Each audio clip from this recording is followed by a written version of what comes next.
Iniciaremos agora a fase de debates. Com a palavra, o comandante Raposo, o mediador de debate. Boa tarde a todos. Eu gostaria, enquanto são arrumadas as cadeiras aí, de tocar em alguns pontos. Primeiro, eu fiquei surpreso com a harmonia que já existia entre os palestrantes. Eles já se conheciam, já sabiam a abordagem de um, de outro, em termos de o que ele iria tocar. Isso facilitou muito a montagem desse painel. A outra coisa que me surpreendeu foi alguns dados que foram novos, inclusive, que são novos. Essas tabelas que foram apresentadas aí são fruto de pesquisa e elas não... A Petrobras não dá isso de presente. São dados que são levantados e foi a parte boa. Quanto às perguntas, caso alguém queira fazer uma pergunta, poderá levantar o braço, porque as perguntas têm que ser escritas. Por que têm que ser escritas? Porque caso o tempo não seja suficiente, 40 minutos, os palestrantes responderão por e-mail.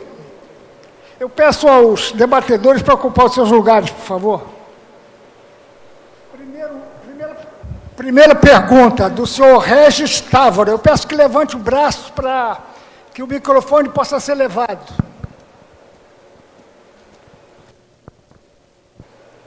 Boa tarde a todos. Regis Távora, da Waterline Services. A pergunta é, dentro dessas autorizações que já foram dadas pelos órgãos reguladores, existe uma previsão de prazo limite para que o descomissionamento seja efetuado, ou é uma aprovação sine die? Portanto, as obras terão o curso que o responsável quiser imprimir ao investimento. Na realidade, quando o operador contratado apresenta o PDI, ele apresenta uma previsão, um cronograma de uma previsão do descomissionamento, né? E é isso que a gente fiscaliza e acompanha, na verdade, na medida em que as atividades vão sendo acompanhadas. Obviamente que esse cronograma ele não é uma faca no pescoço de ninguém, né? Até porque a gente sabe que eventualmente podem existir gargalos e, por conta da execução, contratações também, que eventualmente podem ter alguma dificuldade, enfim. Mas aí, na medida em que esse cronograma vai sofrendo alterações, o contratado vai informando os reguladores dessas alterações. Não existe, enfim, os reguladores não impõem uma limitação, uma data limite para a execução das atividades. Algum dos senhores tem alguma coisa a complementar? Próximo debatedor é o senhor Rafael de Moraes Lima. Por favor, levante o braço. Boa tarde. Rafael, sou da Escola Superior de Guerra. Minha pergunta vai para o Dr. Mauro Destre. O senhor passou bem rapidamente sobre as oportunidades e isso me deixou um pouquinho curioso. O senhor acredita que hoje o Brasil tem uma estrutura de mercado para poder atender essa demanda do descomissionamento? Acredito que vai ser algo natural? Então vamos lá. Vamos olhar então para a cação. Eu tenho brincado no LinkedIn com o termo nuvem de gafanhoto. Está sendo formada uma nuvem de gafanhoto agora para participar da licitação de cação. E essa nuvem de gafanhoto vai chegar em cação, vai comer e vai embora. E depois? Né? Aí depois nós temos P12, P15, P7. Mas o que vem? Quando é que vão sair os leilões? O Bruno deu uma notícia fantástica aqui agora. Que notícia fantástica o Bruno deu? Eu não estou proibindo ninguém de navegar para nenhum porto no Brasil. Significa o seguinte: se quando sair o leilão de P12, P15, P7, P33, eu estou dizendo as que estão mais aí à frente, não virá nenhuma restrição no leilão de que o vencedor tenha de navegar com essa plataforma para fora do Brasil, porque não haveria uma derrota para portos dentro do Brasil. Isso é um temor que há por aí que o Bruno acabou de desmistificar. tirado esse temor que o Bruno desmistificou, nós já temos 4 aí na agulha. Além das 4 na agulha, eu coloquei, depois o Edson completou, temos as 8 de Marlim. Entram 2 e sai 8. E se você lembrar do termo que eu coloquei, é PRD, PRD vai da engenharia do planejamento, passando por barco, pessoal de meio ambiente, pessoal de tributário, pessoal que entende de repetro, né? Pessoal que entende de licenciamento, pessoal que vai entender de soldagem, caldeiraria, de corte, de venda de sucata, de armazenamento, de descarte do resíduo e de norma de NR37. Olha só a gama de profissionais que está envolvido nisso tudo. E lembra que eu brinquei com a pergunta, mas até onde a sociedade civil que perpassa toda essa cadeia está sabendo? O importante é que vocês estejam sabendo. Eu respondi. Eu quero só complementar que o Mauro falou aqui sobre P7, P12, P15, está falando Cação, P33, a gente também tem Piranema agora, né, e Rio de Janeiro, né, obviamente Piranema é o sistema submarino é mais simples, enfim, é mais risers e tal, e abandono de postos, mas enfim, e a unidade vai embora exatamente, e aí, enfim, mas são é isso que a gente vislumbra aí para os próximos anos. Agora, obviamente, esse planejamento do que vai ser descomissionado, obter essa informação não tem sido trivial para a gente chegar nesse ponto, da gente conhecer e saber que essas unidades, e que tem a previsão aí para algumas unidades de Marlim, sim, foi quase 2 anos e meio aí correndo atrás da informação, demandando dos operadores, então não é uma informação trivial. E é por isso também que a gente está trabalhando, enfim, a questão da resolução 27, com essa antecedência que eu falei, de 5 anos, para que a gente possa dar essa previsibilidade, inclusive, ao mercado. E ao mercado também, porque só a partir disso a gente vai eventualmente ter soluções inovadoras, a indústria de serviços olhando com foco na questão do descomissionamento, enfim, eu acho que é por aí. Essa pergunta, o próprio autor da pergunta fez a pergunta para todos os componentes da mesa. O doutor Almeida vai responder.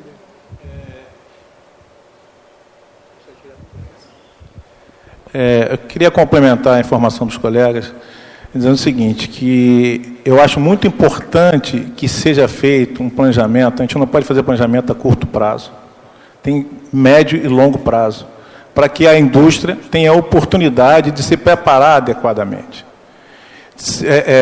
Eu sou partidário, há 3 anos eu venho estudando esse assunto, e eu sou partidário que deve ter um centro, vários centros de integrados de descomissionamento preparado adequadamente, cumprindo as normas que foram estabelecidas pelas 3 entidades, né, mas que tenha previsibilidade. Eu, enquanto armador, enquanto dono de um local, eu não vou montar uma estrutura sem saber quando que eu vou executar.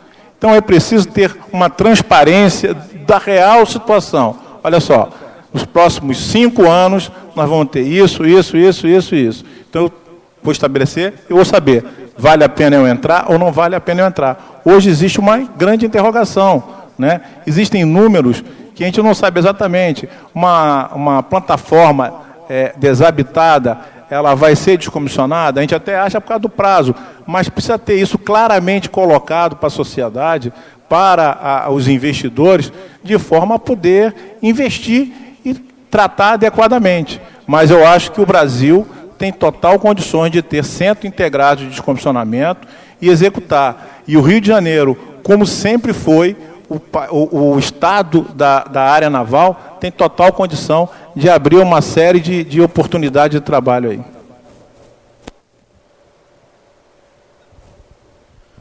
Apenas um comentário rápido.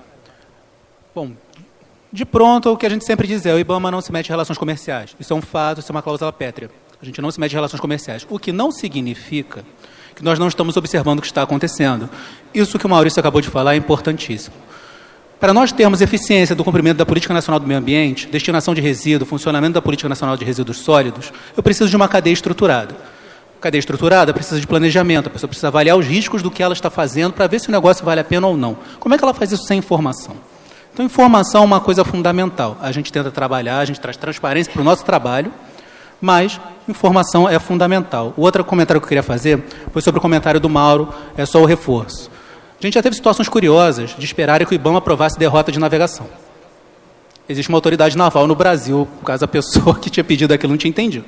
Então, não tem isso, gente. O IBAMA não proíbe o uso de porto, não proíbe o uso de estaleiro, não está se metendo em rota de ninguém. O que a gente exige, isso está em alinhamento com acordos internacionais que o Brasil é obrigado a seguir, é gestão para espécies exóticas potencialmente bioinvasoras e efetivamente bioinvasoras.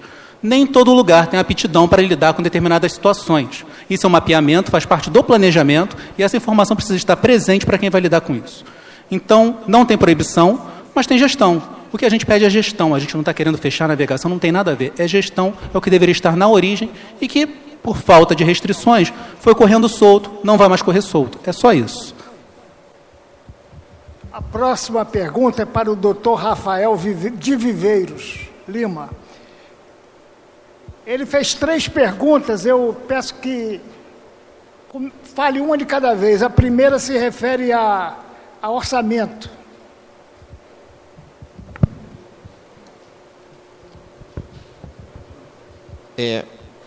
Boa noite. A primeira pergunta é, a gente sabe que a Petrobras está passando por um período de desinvestimento, com venda de refinarias, com potencial privatizações de pedaços da companhia. Como é que a gente pode ter certeza que vai haver orçamento para descomissionamento de plataformas? Antes de responder, eu gostaria de falar uma coisa, que alguns me perguntaram. É por que a Petrobras não está sentada aqui à mesa? Inicialmente, nós pensamos em colocar a Petrobras, mas eles se sentiram numa situação muito delicada, porque como existe um processo licitatório agora em junho, começando em junho, demorando um tempo bem razoável aí, eles acharam que pessoas que não estivessem presentes poderiam invalidar uma determinada licitação, porque no debate ou durante a palestra foi falado uma determinada coisa e que os participantes da licitação não sabiam. Por isso ele declinou o convite e nós substituímos, por sorte, o Dr. Destre já trabalhou na Petrobras, tem um conhecimento muito grande e creio que ele cobriu bastante essa lacuna. Agora, esse dado do orçamento da Petrobras, nós não dispomos e certamente ela não vai dizer. Inicialmente é o que eu tenho a falar. Eu vou passar para os outros debatedores, por favor. Eu não estou falando pela Petrobras, eu vou falar de gestão da coisa. Toda operadora, tá certo? Independente da Petrobras ou não, até respondi, até o colega ele me fez a mesma pergunta em off.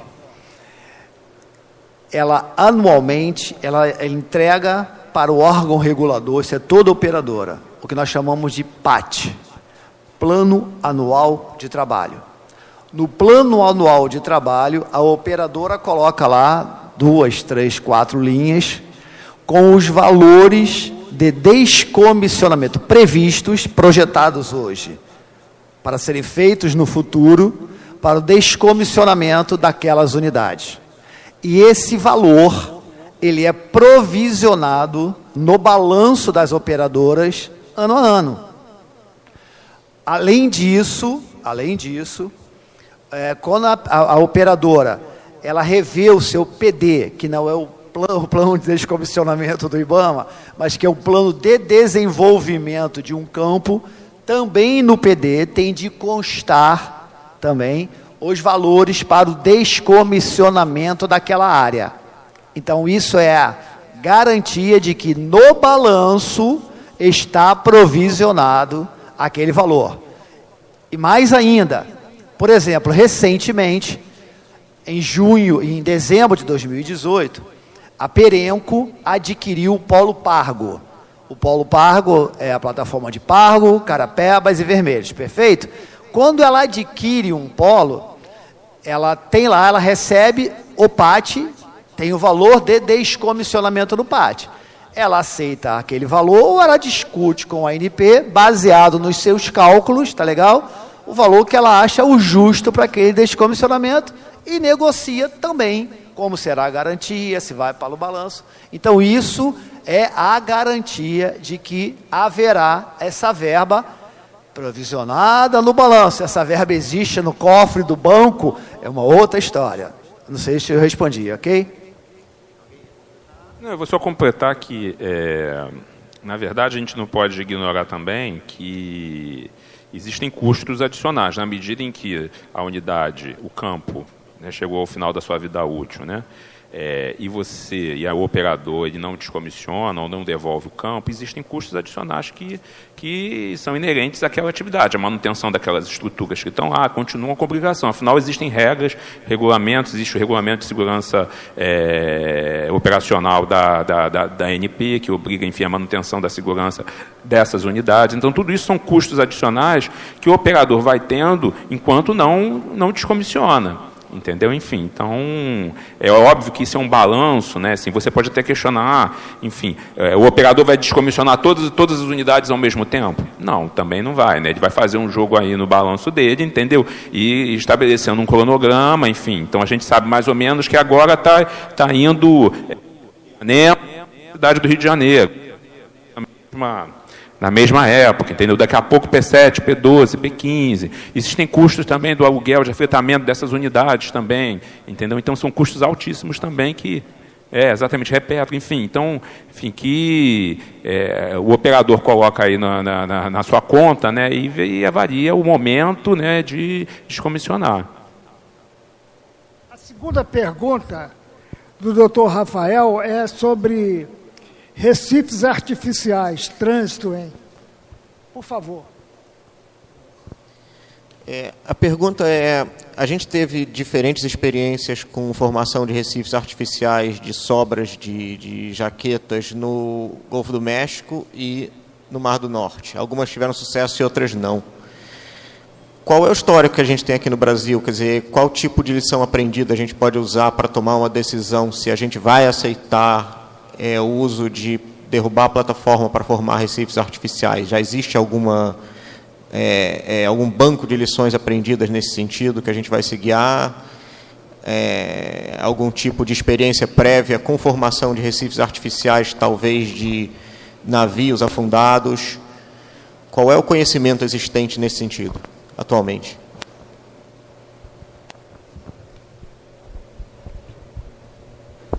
Oi. Bom, olha só. Primeira coisa que é importante sobre o conceito de recife artificial, que às vezes as pessoas confundem. Assim, eu entendi que a sua pergunta não foi isso, mas eu estou aproveitando a oportunidade para falar isso. Largar uma estrutura lá para ser colonizada não constitui um recife artificial. Um recife artificial é uma estrutura que é licenciada, existe uma instrução normativa, número 22 de 2009, do IBAMA, que diz como é que se faz um recife artificial.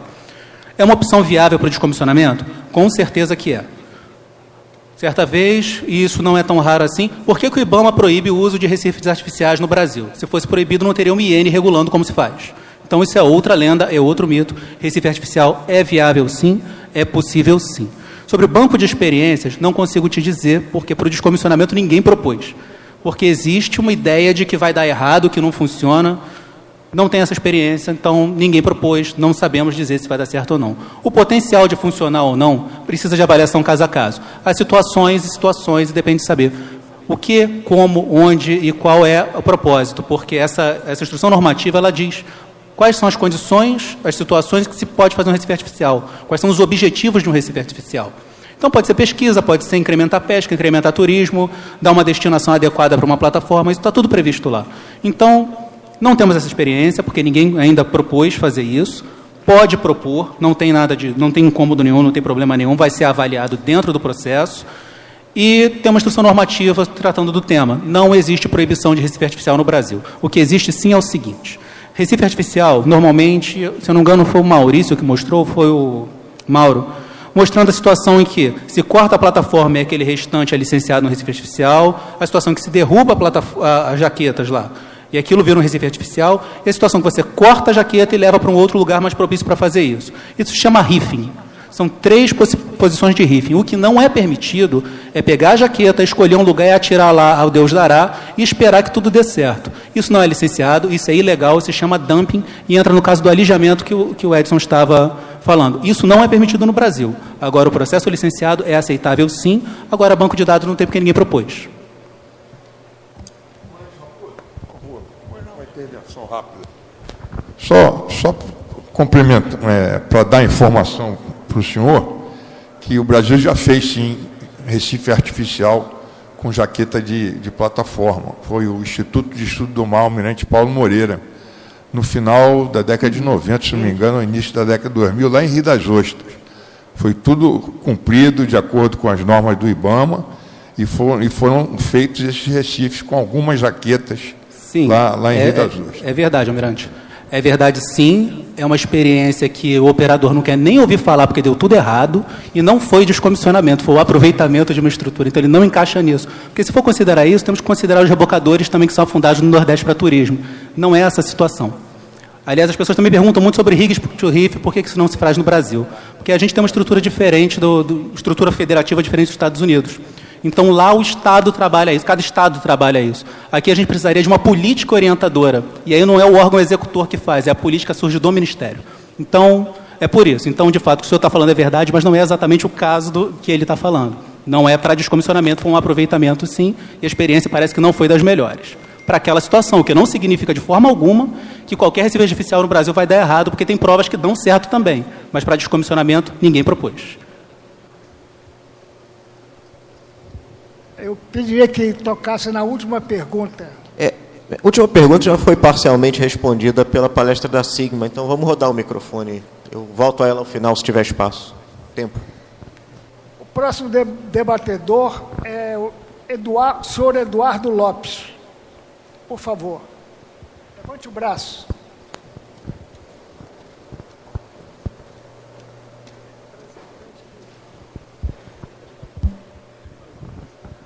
Eduardo Lopes, consultor. Antes de fazer a minha pergunta, queria ver se o que eu vou falar agora poderia ajudar. Num caso desse de cação, por exemplo, que já está lá, não sei, há 30 anos, eventualmente já deve haver uma fauna, ou seja, já existe uma presença, ou seja, aquilo já funciona como um recife artificial. Então, eu não sei se seria só uma solução, porque para algo que, na verdade, já existe. Mas é só um comentário. Não é algo novo a ser implantado ali para esperar, porque se tem uma briga, já vi filmes sobre os pescadores querendo que seja mantido, é porque certamente já existe uma fauna localizada. Bom, mas a minha pergunta é a seguinte, era uma pergunta genérica para qualquer descomissionamento no futuro, mas já que estamos falando de cação, eu gostaria de saber de cada uma das autoridades, Marinha, ANP e IBAMA, que documentos técnicos, ou seja, relatórios ambientais, na esfera do licenciamento ambiental, que documentos cada uma dessas entidades irá exigir antes do descomissionamento propriamente dito começar, ou seja, ao início da remoção do material, o que será exigido de documentação? Porque para mim até hoje não está claro isso.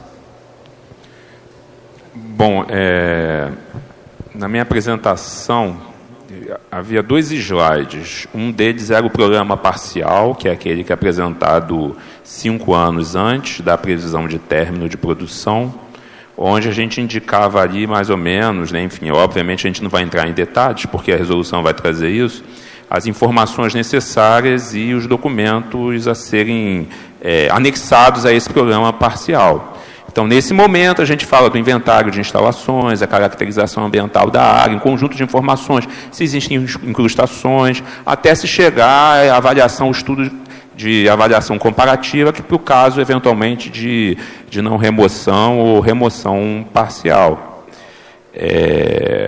Mais adiante, então, o concessionário vai apresentar o programa integral, que aí já considerando as alternativas que foram aprovadas, né, a alternativa que foi aprovada de descomissionamento, né, ele vai encaminhar, enfim, outros estudos, avaliação de impacto ambiental, avaliação de risco operacional, avaliação de risco ambiental, enfim, eventualmente a questão da cartografia, projeto de sinalização. Então, tudo isso está definido, vai estar definido na resolução. De fato, houve uma preocupação do grupo de trabalho em realmente se aprofundar no conjunto de informações e documentos necessários, coisa que a resolução 27 de 2006 realmente era bastante superficial nesse sentido.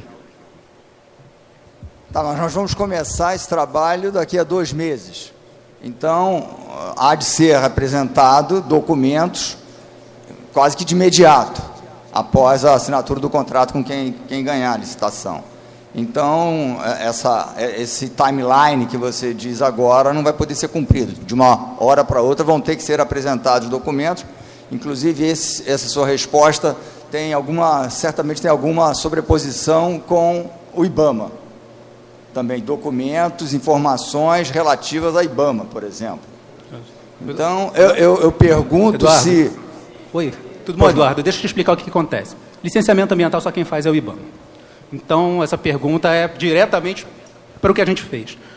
Com relação à cação, sobre a sua primeira colocação, é uma informação que é importante, porque muita gente faz essa confusão. Houve uma outra história de que, aliás, a comunidade cismou com isso, eu tive que ir lá conversar com eles várias vezes, explicar que não era isso. O IBAMA está obrigando a tirar a plataforma daqui. Não. A autoridade naval não aprovou a locação por causa de questão de segurança da navegação. Se a autoridade naval não aprovou aquilo, não tem o que discutir licenciamento ambiental daquilo. Foi isso que aconteceu. Agora, com certeza, está colonizado? Tá. Tem peixes morando ali embaixo? Sem dúvida nenhuma. Agora, não foi aprovada a locação e uma autoridade não passa por cima da outra. Foi só isso. Então, a coisa é bem mais pacífica do que parece que foi. Com relação à documentação, o operador, ele, há tempos atrás, ele propôs um projeto. Esse projeto passou pelos trâmites, passou pela sua aceitação. Se ele coloca um edital, ele tem que dizer o que foi aceito e o que não foi aceito. A relação do licenciamento ambiental, sagrada, entre licenciador e licenciado. Então, quem tem que dar a documentação para quem contrata é o operador. A minha relação é diretamente com o operador. Então, eu, IBAMA, não posso passar direto para o consultor, às vezes terceirizado, quarteirizado, atropelando a relação do operador. Atropelando o dono da situação. Porque quem está com o CNPJ na licença e vai ser cobrado é o operador. Então, é por isso. Então, não é que tenha... se não passar essa informação para vocês em 2 meses, vocês vão ter que cumprir, há algo complicado, precisa ser discutido. Mas a relação entre os reguladores é direto, é 2 vias. Licenciador, licenciado. Agora, saber quais são as informações que a gente trabalha é o projeto mesmo que a gente recebe. Então, não são vocês que têm que dar documento para a gente, quem tem que dar é o operador. Entendeu?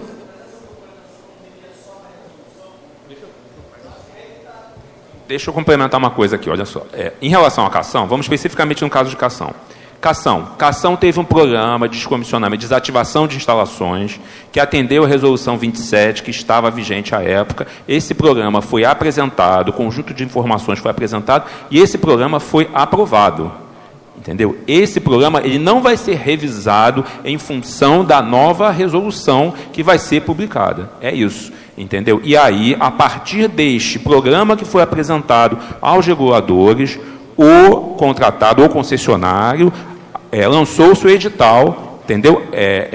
E eu dei uma olhada no edital com informações que estão aderentes a esse programa que foi aprovado pelos reguladores. É isso. Então, esse programa ele não vai ser reanalisado, salvo se houver alguma alteração significativa da proposta apresentada pelo operador.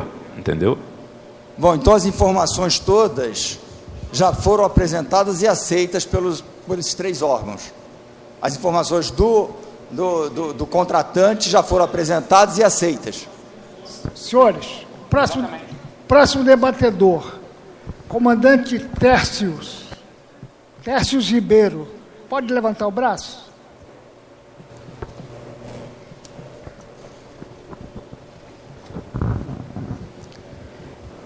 Boa noite, meu nome é Tércios Ribeiro, estive lá falando já com o Edson, conheço o pessoal bem, e eu não faço descomissionamento, como eu digo, mas nos últimos 8 anos já levei 16 embarcações entre navios e plataformas para receber a destinação final, Green Recycling, de acordo até com a Convenção de Hong Kong. Então, na apresentação que foi feita aí, houve uma ênfase aí na Convenção da Basileia, que o Brasil não é signatário, mas adotou os preceitos na legislação de 96, e a Convenção de Hong Kong, que já está em vigor desde 2009, mas ela ainda é uma recomendação da IMO. ela, quando atingir os 15 signatários, ela vai passar a se tornar uma determinação. Então, como o descomissionamento é uma coisa... Morreu. Opa. Então, como o descomissionamento é uma coisa longa, é bem provável que descomissionamento de cação vá acontecer já com a entrada em vigor desta determinação da IMO com a Convenção de Hong Kong. Então, que estabelece, entre outras coisas, o mais importante é a solidariedade da responsabilidade, que a Convenção da Basileia não, vamos dizer assim, não contemplava. O último dono é que tinha toda a responsabilidade. E agora, com a entrada em vigor da Convenção de Hong Kong, isso vai, então, de alguma forma, impactar em outros antigos donos ou responsáveis e até figuras que eu acho que deveriam estar aqui presentes nessa mesa, porque a gente sente que tem um interesse do Brasil em trazer o descomissionamento para cá, gerar riqueza. Mas esse arcabouço regulatório, que inclui aí a parte tributária, vai criar um problema para um estaleiro aqui do Brasil que tente fazer o descomissionamento. Então, de que maneira isso está sendo contemplado para que possa ser, então, dado uma oportunidade aqui no Brasil?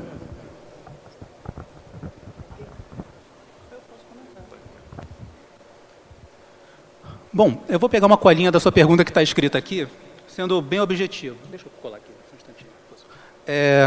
Bom, com relação à intenção de fazer um marco regulatório no Brasil, que é ter uns aspectos tributários. Nessa mesa aqui, ninguém consegue responder, porque isso é uma coisa muito relacionada à Receita Federal.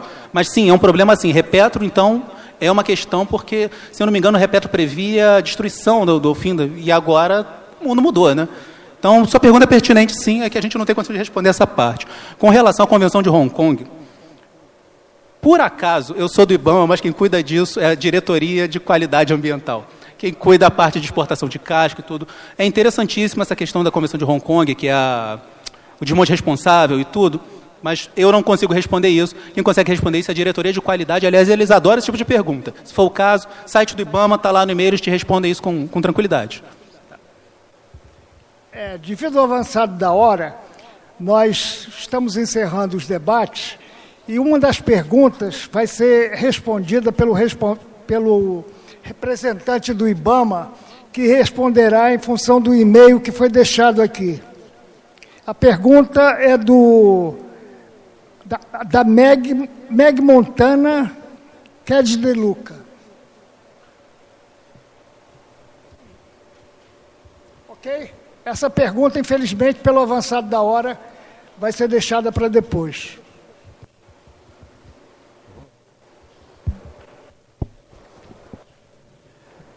Encerrados os debates, convidamos o vice-almirante Rui da Fonseca Elia, presidente do Clube Naval, para o encerramento do painel.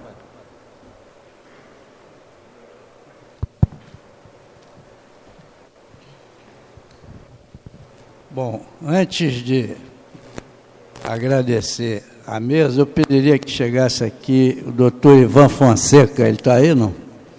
Ivan, por favor, senta aqui lá. Por dever de justiça, ele foi o idealizador desse tema. Ele convenceu aqui a mim, o comandante Raposo, um amigo antigo, engenheiro naval de longo período de Verón, Mexibras, Caneco, Mauá, Singapura. Tem uma bagagem muito grande, é nosso amigo antigo e filho de um velho chefe naval. Então,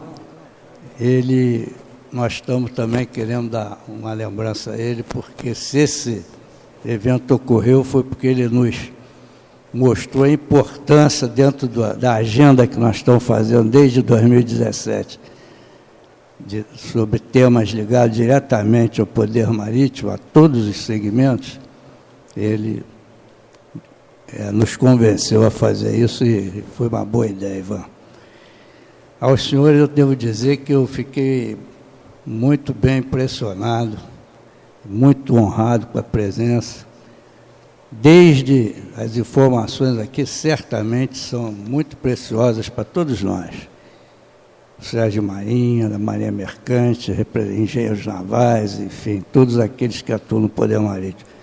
Tanto na fase de planejamento, como nas atividades operacionais, como nas atividades propriamente de desmobilização das plataformas. E aqui eu queria falar sobre uma opinião minha, pessoal, que não tem nada a ver com a filologia, nem com a linguística, que é a palavra polissílaba, descomissionamento. Quando eu ouvi ela pela primeira vez, nesse contexto de plataforma, das plataformas, eu logo entendi o que era. Por quê? Porque na Marinha nossa, a Marinha do Brasil, o termo comissão é dada para uma atividade. Não se diz na Marinha qual foi o seu último cargo na Marinha, qual foi a sua última missão, foi o comando da fragata, foi a diretoria tal, foi a base naval. A gente diz, não, a minha última comissão.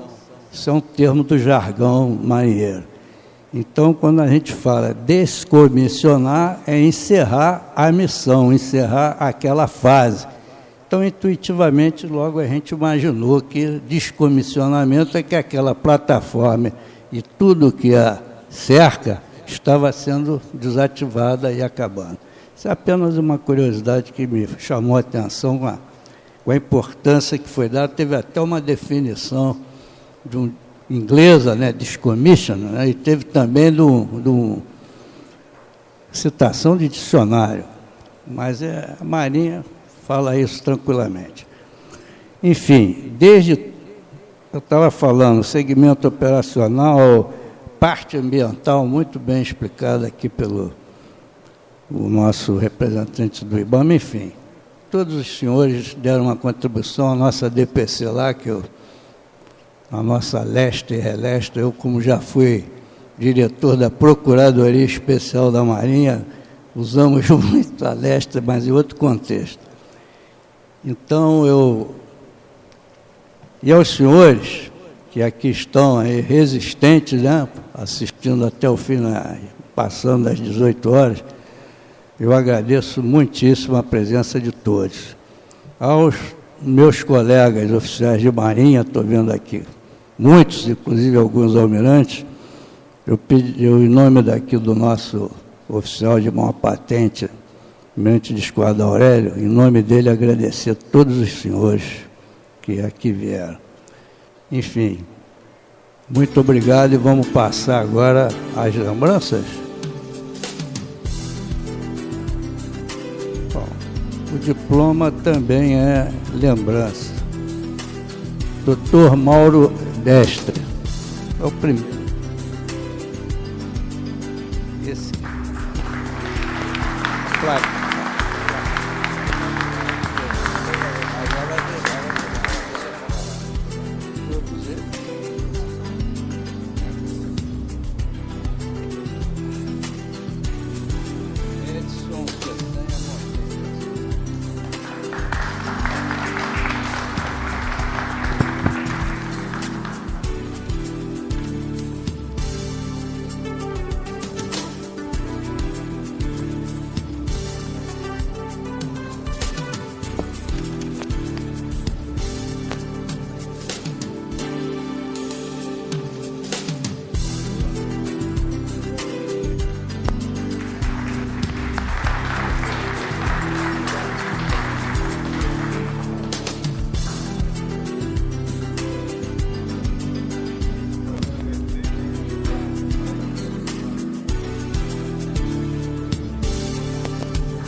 só. Está encerrada a sessão. Muito obrigado a todos vocês. Obrigado pela paciência.